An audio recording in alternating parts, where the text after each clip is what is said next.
realizzare la nostra bellissima borsa diamante avremo bisogno di questa fettuccia King nero e bianco della Tessiland in misto cotone, una fettuccia molto bella. Cotone ed ago per cucire, forbici, uncinetto numero 3, ago dalla cruna larga per cucire le mattonelle.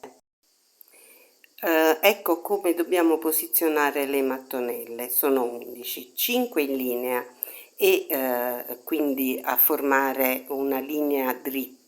Ecco, guardate le stelline, sono giusto esattamente 5. Sopra ho posizionato ancora da cucire queste 3 mattonelle. Vi mostro in che posizione vanno. Gli spigoli vanno uniti a formare il disegno e le 3 mattonelle appoggiate sulle 5 che avremo già cucito sia sopra che giù sotto. Ecco che il corpo borsa è formato. Ora vediamo come materialmente cucire le mattonelle. Le posizioniamo così una accanto all'altro, assicurandoci che il disegno sia perfettamente allineato. Richiudiamo le mattonelle dritto su dritto e prendendo l'ago infilato con la fettuccia inseriamo lo stesso nello spigolo, nella terza catenella dello spigolo e ci assicuriamo di fermare la fettuccia con un nodino. Non ci creerà problemi perché poi andrà nascosto nelle cuciture e ricordiamoci che stiamo cucendo dal rovescio. Posizioniamo la mattonella ed ecco vi mostro il disegno deve essere perfettamente allineato e cuciremo andando da una parte all'altra del bordo nascondendo la codina e procederemo così da uno spigolo all'altro fino ad aver completamente cucito tutto il lato. Quando arriviamo con il filato nero sui punti bianchi possiamo scegliere anche di non cucirli e di passare oltre per evitare che la cucitura sia visibile, però devo dire io ho scelto di cucire anche sul bianco perché non mi dispiace che sia leggermente visibile la cucitura. Eventualmente decidete di saltare al nero il buchino che verrà lasciato dalla mancata cucitura dei punti bianchi non sarà un problema perché comunque la borsa sarà foderata, quindi eventuali buchini saranno comunque coperti dalla fodera. Procedo così nella cucitura fino ad arrivare all'altro spigolo. Vi mostro come nascondere la codina. Inseriamo l'ago nella cucitura andando indietro rispetto al verso della stessa e nascondiamo il filato lungo tutto il bordo della cucitura, tagliando poi alla fine il filo, non si vedrà nulla. Stendiamo bene i punti, tagliamo e abbiamo effettuato anche il nascondimento della codina. Ecco che le 2 mattonelle sono cucite, vi mostro l'effetto della cucitura.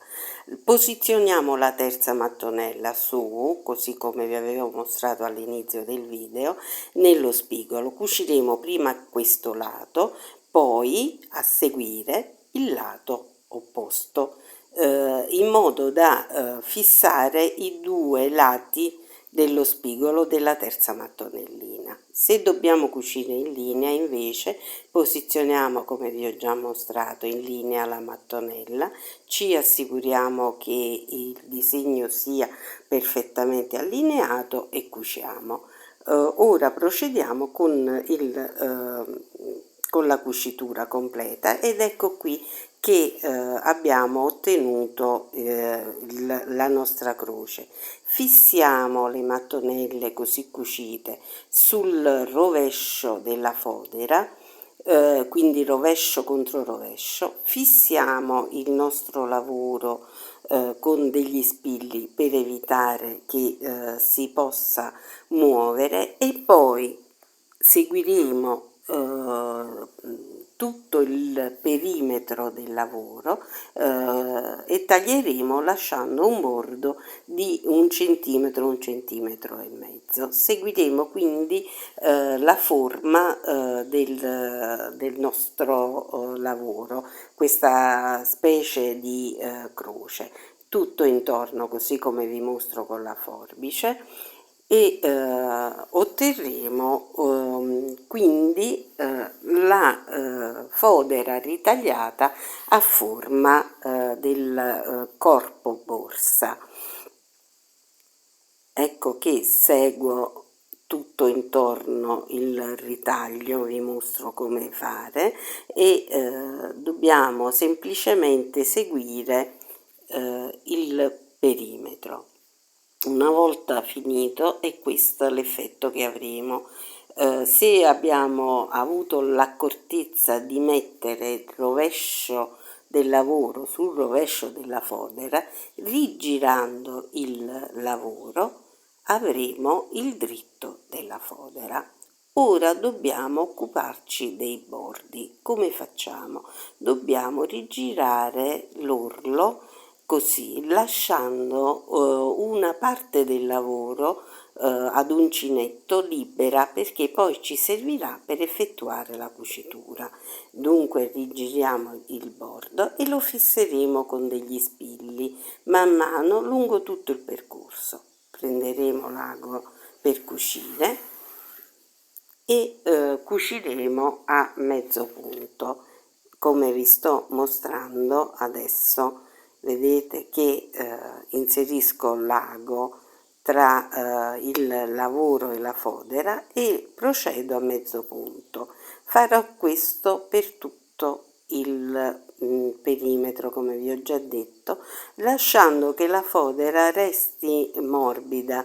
Non dobbiamo ottenere un effetto molto tirato, perché dobbiamo ricordarci che a differenza della stoffa il lavoro ad uncinetto è elastico, quindi lasciamola un po' morbida, anche se vedete che non è perfettamente attaccata, legata al lavoro, non ve ne dovete preoccupare. Io procedo così con la cucitura, con molta calma, centimetro dopo centimetro, con l'ago. Non ho paura che si possa vedere, perché il lavoro ad uncinetto è molto spesso, quindi impossibile che si veda da una parte all'altra del lavoro. Procedo così, ci vediamo alla fine della cucitura per vedere come cucire la borsa. Ecco, finito di cucire, ora vi mostro come fare a cucire i lati della borsa. Portiamo le braccia lunghe della borsa verso il centro, prendiamo lo spigolo, nello specifico io sto prendendo quello in alto, e facciamo in modo che i due lembi combacino. Tenderanno naturalmente a combaciare, e vedremo che le mattonelle si posizioneranno quasi in maniera naturale a riunirsi, e quindi cucineremo lungo la traiettoria che vi sto indicando col dito, in modo da riunire le mattonelline che noi fino ad ora abbiamo tenuto divise, separate nella forma. Vedete? Si uniscono e vanno insieme. Faremo questo su tutti e 4 i lati, quindi da una parte, poi all'altra e all'altra ancora. Io ve lo sto mostrando dal dritto, però in realtà la cucitura deve essere fatta dal rovescio. Per una questione di visibilità vi ho mostrato tutto. tutto dal dritto. Infiliamo l'ago con la fettuccia, rigiriamo il tutto sul rovescio, riposizioniamo le mattonelle ed effettueremo la cucitura, così come vi ho mostrato, lungo tutti e quattro i lati della borsa. Accertiamoci sempre che il disegno sia perfettamente allineato per poter avere questo effetto. Eccolo qui, questo è l'effetto finale della borsa cucita. È venuta molto molto bella, spero vi sia piaciuta. Ora inseriamo il manico. Il manico va cucito sui lati della borsa, lo posizioniamo sul lato della mattonella, quello piatto, e facciamo combaciare la punta del manico con la punta della stellina della mattonella in modo da centrare perfettamente il lavoro. Ora cuciamo il manico. Vi dico, io qui vi mostro dal dritto, ma in realtà l'ago va inserito dal rovescio, perché poi dovremo trovarci con la codina sul rovescio del lavoro. Passeremo l'ago attraverso il manico, il lavoro ad uncinetto e la fodera. Prima di procedere vi mostro come annodare la fettuccia sul retro del lavoro.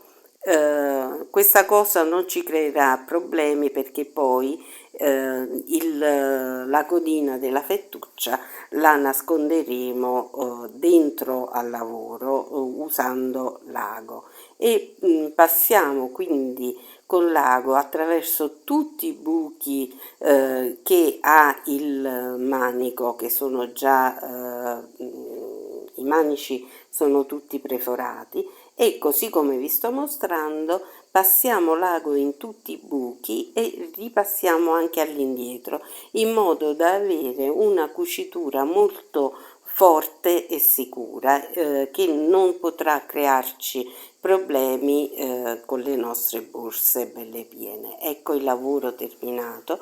Ho cucito anche il bottoncino calamitato al centro della mattonellina a punta e questo è il lavoro finito. Io spero che vi sia piaciuto, vi invito all'iscrizione al canale che è importante, vi invito altresì a condividere il video con i vostri amici, potete salvarlo nella vostra playlist, potete lasciarmi un like, un messaggio e attivate la campanella. Vi saluto e ci vediamo al prossimo video sul canale. Ciao!